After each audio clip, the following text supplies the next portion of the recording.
Immagina di trovarci nella Cappella San Severo, a Napoli. La luce soffusa filtra attraverso le finestre, accarezzando il marmo scolpito con una delicatezza quasi irreale. E lì, davanti a noi, si erge il Disinganno, il capolavoro di Francesco Queirolo, un'opera che sfida la comprensione umana. Queirolo, un maestro della scultura rococò, fu incaricato dal principe Raimondo di Sangro di realizzare questa straordinaria allegoria. Il principe, uomo di scienza e di mistero, voleva che la cappella fosse un luogo di elevazione spirituale e intellettuale. E così, nel 1754, Queirolo scolpì un uomo intrappolato in una rete, simbolo dei vizi e delle illusioni della vita. Ma guarda attentamente, la rete non è un semplice ornamento. È scolpita interamente in marmo, con una precisione che lascia senza fiato.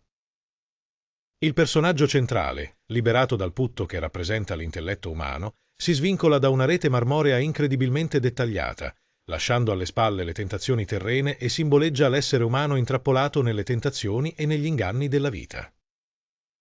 Il putto che aiuta l'uomo a liberarsi rappresenta l'intelletto e la conoscenza, strumenti fondamentali per raggiungere la verità e la redenzione.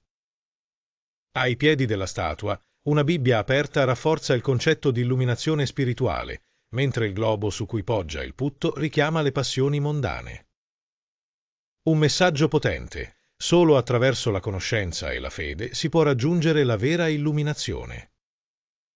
Ma pensa a Queirolo, al suo lavoro meticoloso.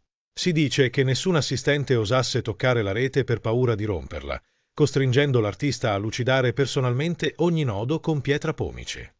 Un'impresa titanica, un atto di dedizione assoluta. Il Disinganno è una scultura carica di simbolismo, rappresentando la liberazione dell'uomo dalle illusioni e dai vizi terreni. L'opera è anche legata alla massoneria, con riferimenti esoterici che suggeriscono il passaggio dalla vita profana a quella iniziatica. La rete, in questo contesto, rappresenta il cammino verso la verità, un percorso di purificazione e consapevolezza. In sintesi, questo capolavoro è un'allegoria potente della lotta dell'uomo contro le illusioni e i peccati, un invito a liberarsi dalle catene dell'ignoranza per abbracciare la luce della conoscenza e della virtù. E così, mentre ci allontaniamo da questa meraviglia, possiamo solo chiederci: come può un semplice blocco di marmo trasformarsi in un'opera così viva, così vibrante? La risposta è semplice: attraverso il genio di un artista che ha saputo vedere oltre la pietra, oltre la materia, e ha dato forma a un'idea immortale. Francesco Queirolo è stato uno degli scultori più raffinati e innovativi del XVIII secolo. La sua opera si distingue per la capacità di trasformare il marmo in forme incredibilmente leggere e dinamiche, dando vita a figure che sembrano muoversi sotto le mani dell'artista. Nato a Genova, in un periodo di grande fermento artistico, Queirolo si formò nella bottega di Bernardo Schiaffino, apprendendo le tecniche tradizionali della scultura ligure. Ma il suo talento lo spinse presto a cercare nuove influenze e si trasferì a Roma, dove studiò sotto Giuseppe Rusconi e si lasciò ispirare dallo stile di Antonio Corradini, famoso per la sua abilità nella resa dei drappi e dei veli in marmo. Corradini fu maestro nel creare effetti di trasparenza e movimento, un'eredità che Queirolo farà sua e porterà al massimo splendore.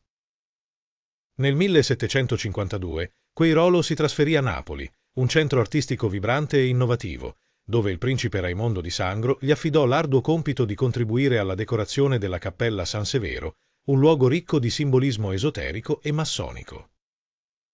Qui scolpì il suo capolavoro più celebre, il Disinganno, un'opera che lascia ancora oggi gli studiosi senza parole per la sua straordinaria tecnica.